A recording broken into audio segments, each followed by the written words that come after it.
Gente, dando sequência agora no nosso estudo do capítulo de trabalho e energia, vamos passar adiante, para o próximo tópico, que é trabalho mecânico de forças variáveis. Tá? No vídeo anterior, foi o vídeo introdutório, sobre esse assunto, a gente inventou, a gente definiu uma nova grandeza física, escalar, chamada trabalho mecânico de uma força. A gente viu que essa grandeza, trabalho, tem a ver com a variação do movimento dos corpos. A gente até enunciou um teorema, que é o teorema trabalho-energia cinética. A gente viu que o trabalho da força resultante aplicada no corpo é igual à variação da energia cinética daquele corpo. Ou seja, a grandeza física trabalho tem a ver com o ganho ou a perda de energia cinética de um corpo. Tá? Só que no vídeo anterior, a gente se limitou a estudar um caso particular de trabalho mecânico, que foi o caso de forças constantes. Então a gente viu o seguinte, eu tinha um corpo qualquer que está submetido a uma força sempre constante, tanto em módulo quanto em direção. E aí eu deslocando essa caixa ao longo de um certo deslocamento ΔS, onde o ângulo θ é o ângulo entre a força constante e o deslocamento, e a gente definiu o trabalho dessa força constante como sendo o produto escalar de F com o deslocamento. F escalar ΔS. Tá legal? E aí a gente fez algumas discussões em cima disso, e depois enunciamos o teorema trabalho-energia para esse caso particular de forças constantes. Tá? Agora vamos analisar uma situação que é um pouco mais geral do que essa do vídeo 16, que é o caso do trabalho de forças que não são constantes, tá? Ou seja, forças que são variáveis, só que vamos nos limitar, no primeiro momento, ao caso unidimensional. Então, o que é a situação que a gente vai analisar nesse vídeo? Digamos que você tem um corpo que está se deslocando horizontalmente ao longo de uma superfície, tá? Onde eu desenhei aqui o meu eixo X, só por referência. Então, eu tenho uma caixa que está se deslocando ao longo do eixo X, ou seja, ao longo de uma linha reta, e está sofrendo a ação de uma força F de X. É uma força que atua ao longo do eixo X, ou a favor do movimento, ou contrário ao movimento. Então, essa força só tem componentes ao longo do eixo X, mas o módulo dessa força é variável, tá? É uma F de X. Então, já não é mais uma força constante. Ela é unidimensional, é uma força que atua ou para a direita ou para a esquerda, ou a favor do movimento ou contrário ao movimento, e com módulo variável, tá? Com intensidade variável ao longo do eixo X. Então, a primeira coisa que eu quero saber é o seguinte: numa situação onde eu tenho forças variáveis, como que eu faço para calcular o trabalho mecânico dessa força? Tá? Para forças constantes a gente já viu, F escalar deslocamento. Mas e para forças não constantes? Como é que fica aquela expressão? Vou ter que mudar um pouquinho a estratégia, Então, digamos que eu queira deslocar essa caixa de uma posição X inicial até uma posição X final, aplicando uma força variável, quero achar o trabalho. Olha só, gente, num primeiro momento eu não sei qual é o trabalho total. Então eu vou fazer o seguinte, qual é a estratégia? Eu vou pegar o deslocamento total do corpo, ou seja, de XI até XF, vou pegar esse deslocamento total e vou subdividir em deslocamentos pequenininhos, em deslocamentos infinitesimais de tamanho dx, ao longo do movimento do corpo. Então, essa caixa ela vai ser deslocada desde uma posição x inicial até uma posição x final. Como eu não sei logo de cara o trabalho total, eu vou pegar esse deslocamento completo e vou subdividir em elementos de deslocamento infinitesimais de tamanho dx. Por quê? Qual que é a vantagem disso? Para o deslocamento infinitesimal dx, eu consigo calcular o trabalho. Eu ainda não sei calcular o trabalho total, mas eu sei calcular o trabalho em cada trecho, em cada pedacinho do caminho.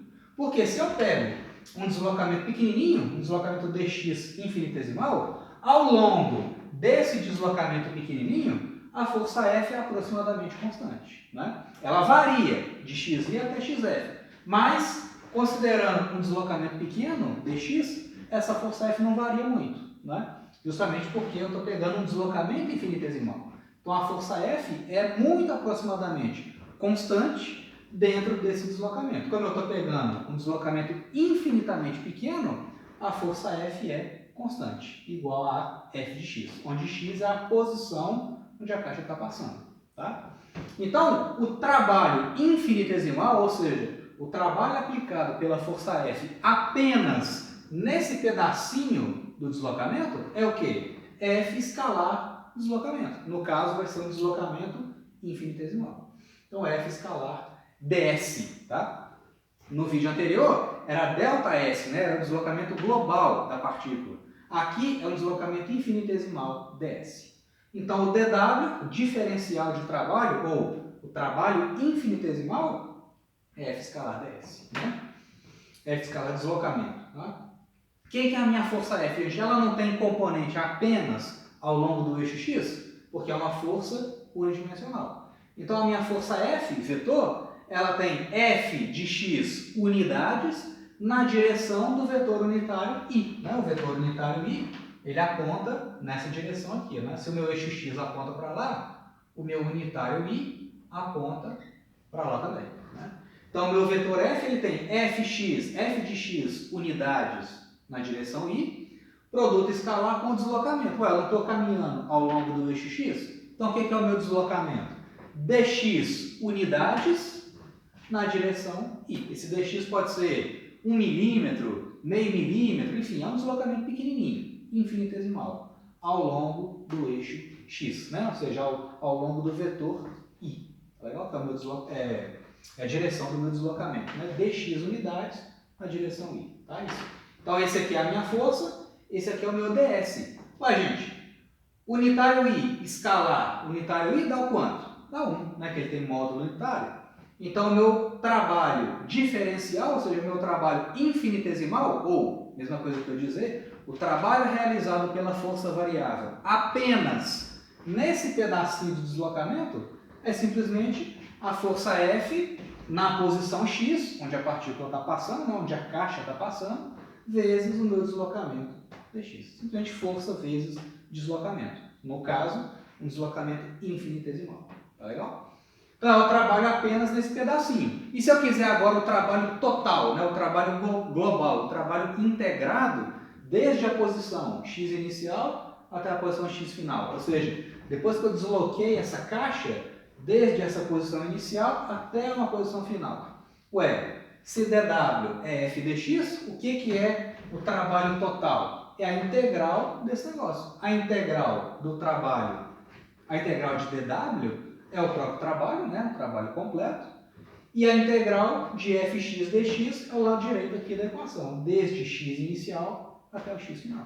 Se eu souber a forma matemática dessa função, né, fx, que é a força em função da posição x, eu consigo avaliar essa integral, desde x inicial até o x final. Né? Ou seja, ao longo de todo o deslocamento da caixa ao longo do eixo x. Tá?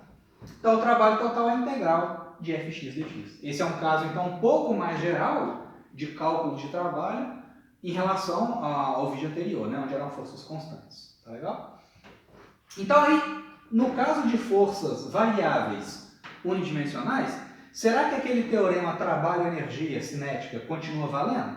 Porque a gente demonstrou esse teorema usando forças constantes, né, usando uma força constante em móvel e em direção. Será que aquele resultado continua válido para o caso de uma força variável unidimensional? Vamos ver.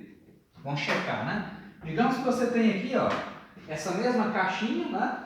Ela está passando num determinado instante, né? Ela está passando por aqui ao longo do eixo x, ela está caminhando ao longo do eixo x, sendo puxada por uma força F de x, tá?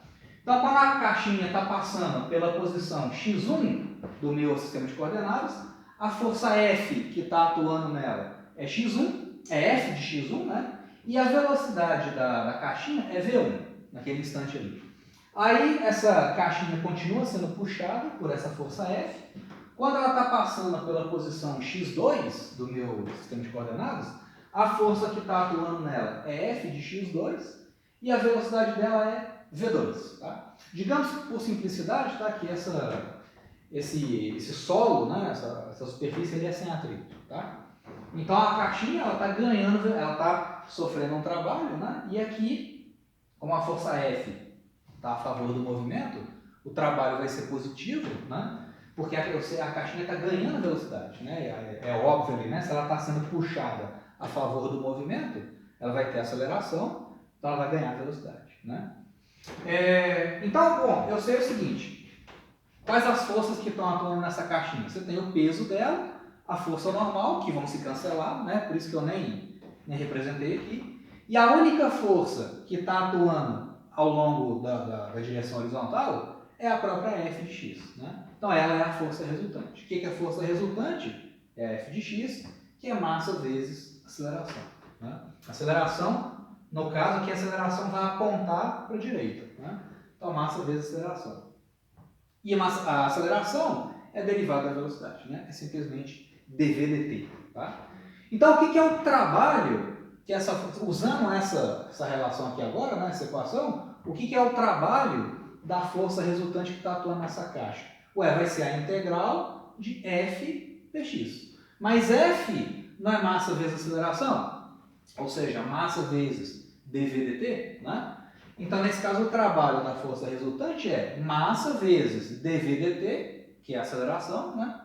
M vezes aceleração é a própria força. Então, força vezes dx. Força vezes dx, né? Então, e a força é massa vezes dv dt. Desde essa integral tem que ser avaliada desde a posição inicial até a posição final, né? Desde x inicial até o x. Na verdade, aqui, né, vai ser x1 e x2.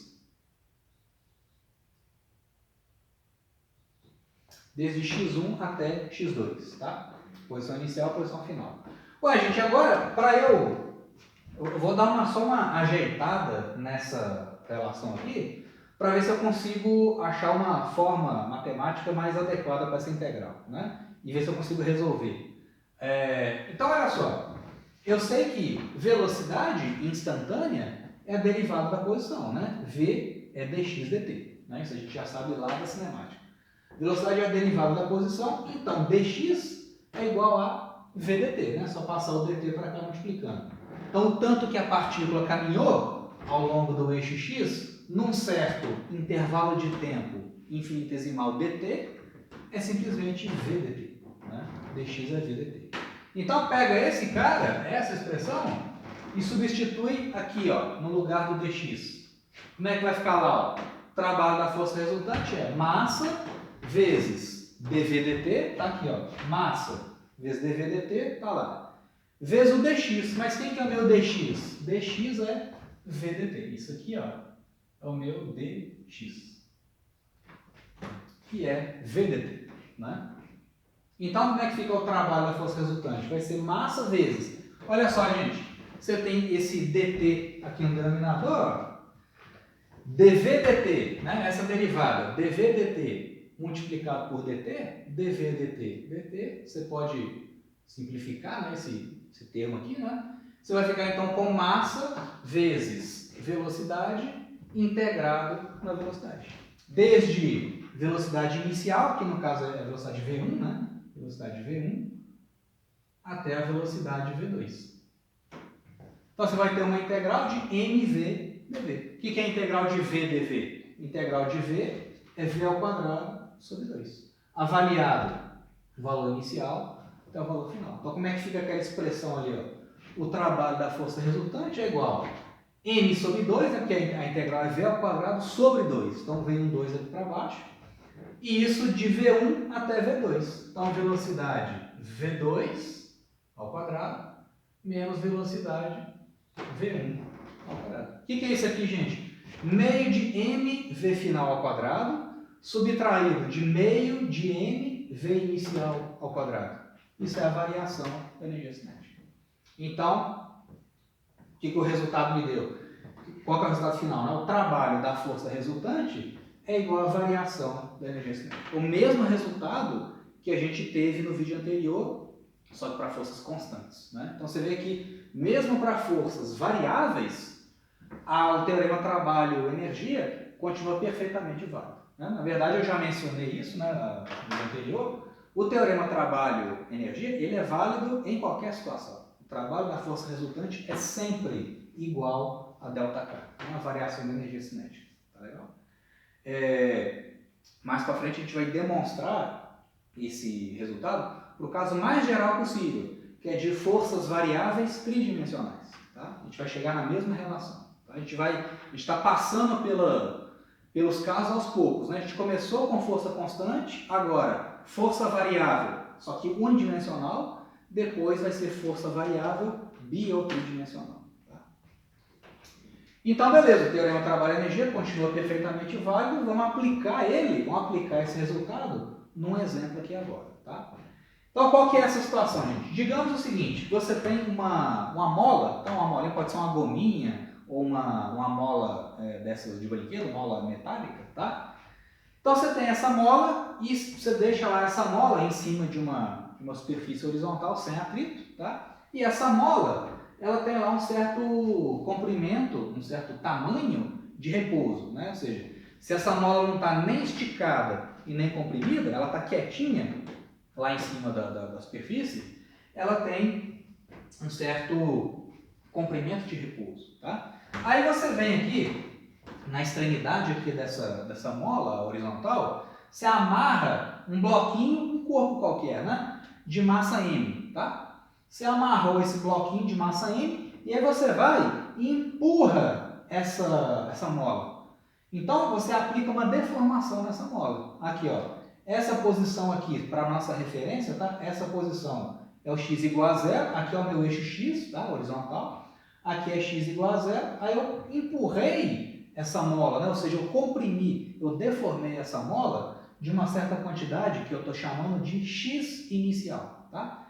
É a posição x inicial aqui da caixinha com a mola deformada. Então isso aqui, ó, o comprimento que a mola tinha subtraído do comprimento deformado dela é o tanto que ela foi deformada. Né? Esse camarada aqui, ó, é a deformação. Tá?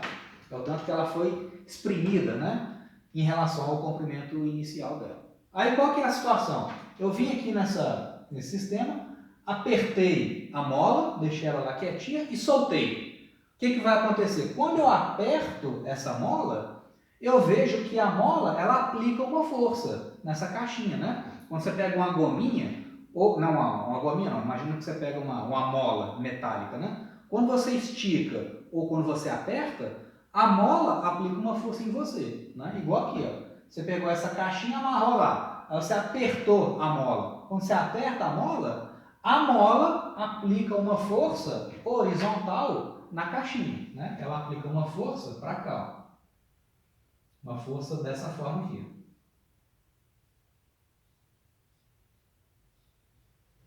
Então é a força que a gente chama de força elástica, né? É a força que a mola deformada está aplicando nesse corpo, tá? Gente, existe uma expressão matemática, tá? Para a força que uma mola deformada aplica num corpo em função da deformação daquela mola. Tá? Essa lei é uma lei experimental, é chamada lei de Hooke. Tá? Esse Hooke foi um físico do século XVII, ele foi contemporâneo do Newton. Tá? Então, a lei que ele estabeleceu experimentalmente é a seguinte, ela relaciona força elástica com a deformação do material. Tá? Então, a gente percebe que para a grande maioria aí dos materiais que apresentam um certo grau de elasticidade, né, essa relação, a relação entre força e deformação é dessa forma aqui. Ó. A força elástica, que é essa força F aqui, ó, que a mola está fazendo na caixinha, é igual a menos uma constante, essa constante é chamada de rigidez elástica da mola, vezes a deformação. Então você vê que quanto maior a deformação, maior a força que a mola vai fazer naquela caixa. Né? Isso a gente vê na prática. Né? Quando você pega lá uma mola de brinquedo, quanto mais você estica, ou quanto mais você comprime, ou seja, quanto mais você deforma a mola, maior a força que ela aplica sobre você. Né? E existem algumas molas que são mais duras do que outras. Esse grau de dureza da mola tem a ver com a as ligações químicas, né? Tem a ver com o material que forma a mola, né? Essa dureza da mola é representada pela constante K, tá? É a chamada rigidez elástica da mola. Então, quanto maior o K, maior a rigidez, né? Maior a dureza da mola. Mais difícil é você deformar aquela mola, tá? Então, é uma constante experimental. Cada material elástico tem a sua propriedade. Então, o polímero lá que forma a gominha tem uma constante elástica para ele, tem uma rigidez elástica tabelada para ele. Uma molinha metálica, de alumínio ou de ferro, seja lá o que for, ela também tem uma constante K característica para ela. Cada material vai ter o seu K característico, né? Isso tem a ver com as ligações químicas, né, da estrutura. Então, a lei de Hooke fala para a gente que F é igual a menos K vezes X. O porquê desse menos, gente? Esse menos indica que a força que a mola faz no corpo é contrária à deformação. Olha só como é que faz sentido, né? Você deformou a mola para lá. Você apertou a mola para a direita. Para onde que aponta a força elástica?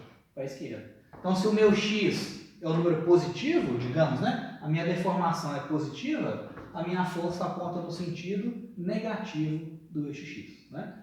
A deformação aponta para lá, a força aponta para a esquerda. Se eu tivesse puxado a mola, ao invés de comprimir, seria o inverso, né? Se eu deformo a mola para a esquerda, a força elástica atua para a direita. Por isso, do sinal de menos, tá? Essa é a lei de Hooke, beleza? Então, sabendo disso, eu quero tratar a seguinte situação.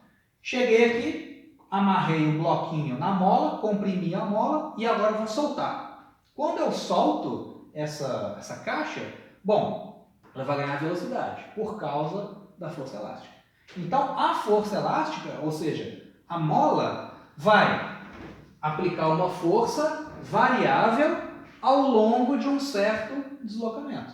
Aí, digamos que quando a mola, então essa massa, essa caixinha, vai ganhando velocidade ao longo do trajeto, quando ela passa por essa posição aqui, ó, que meu x é igual a zero, digamos que essa caixa ela perde contato com a mola, tá? Então soltei a caixa, ela estava em repouso, ganhou velocidade ao longo do tempo, sofreu trabalho. Quando passa por essa posição, a caixinha vai embora, ela se solta da mola, tá? O que o exercício está me perguntando é o seguinte. As duas perguntas, né? Ao longo desse processo, de x inicial até x final, qual que é o trabalho elástico, né, da mola e qual que é a velocidade que essa caixinha vai ter nessa posição, quando ela se solta da mola, tá? Então, eu vou aplicar o teorema trabalho-energia. Vou calcular o trabalho usando essa relação. O resultado disso, eu vou igualar com ΔK, né? Essa superfície aqui é sem atrito, tá? Então, quando eu solto a caixinha, a única força que está atuando na horizontal é a força elástica. Tá legal? Então, aí eu vou ter condição de usar o teorema trabalho-energia. Então, vamos começar aqui pela letra A. Tá?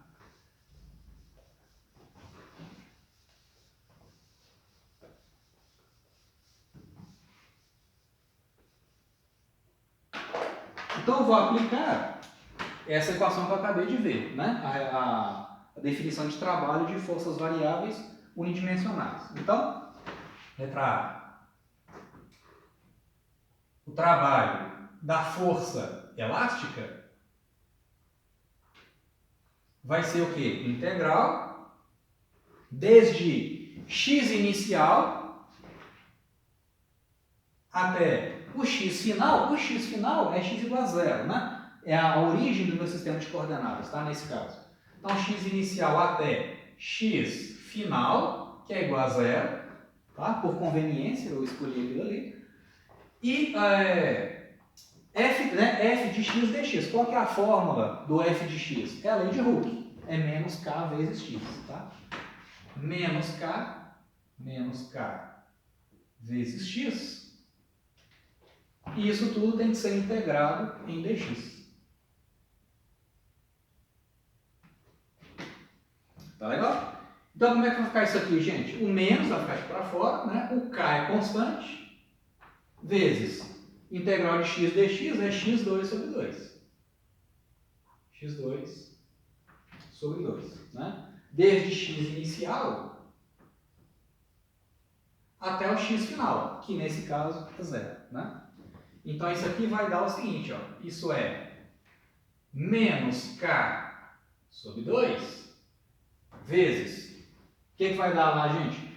X final ao quadrado é 0 ao quadrado, né? 0 ao quadrado menos x inicial ao quadrado.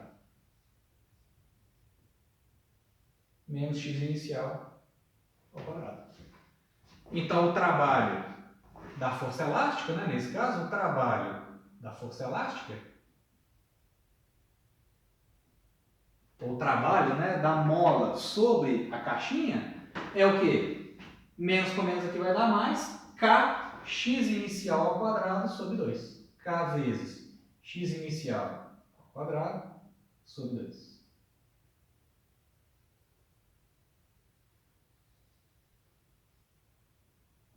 Você vê, pessoal, que o trabalho deu um número positivo, né? Deu um número positivo, como tinha que ser. Porque eu estou fazendo uma força ao longo do deslocamento, né? Então, essa força está favorecendo o movimento. É por causa disso que o corpo ganha velocidade.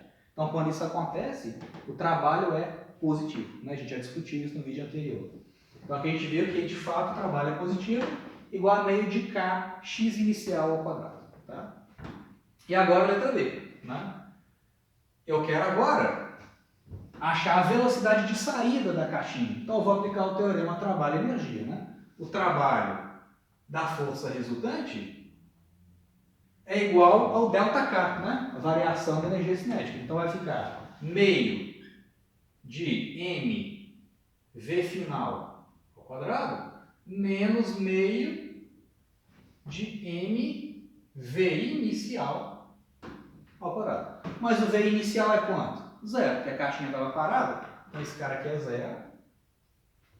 Então, eu vou achar o seguinte, né? O trabalho da força resultante, que é esse troço aqui, ó, meio. Então, isso implica aqui, meio de k vezes x inicial ao quadrado. Isso é o trabalho da força resultante, né? Que eu acabei de achar.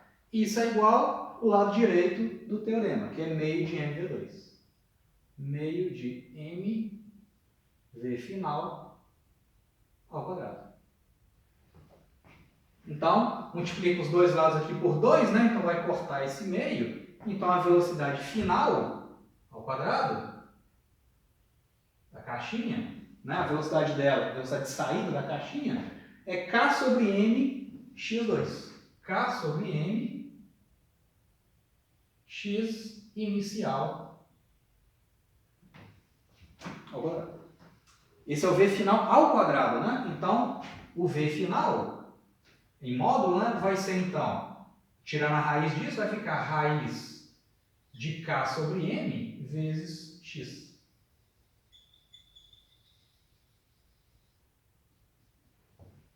Raiz de k sobre m, né, a raiz do k sobre m, e o resultado dessa raiz multiplicado por x inicial, que é a posição inicial da caixinha.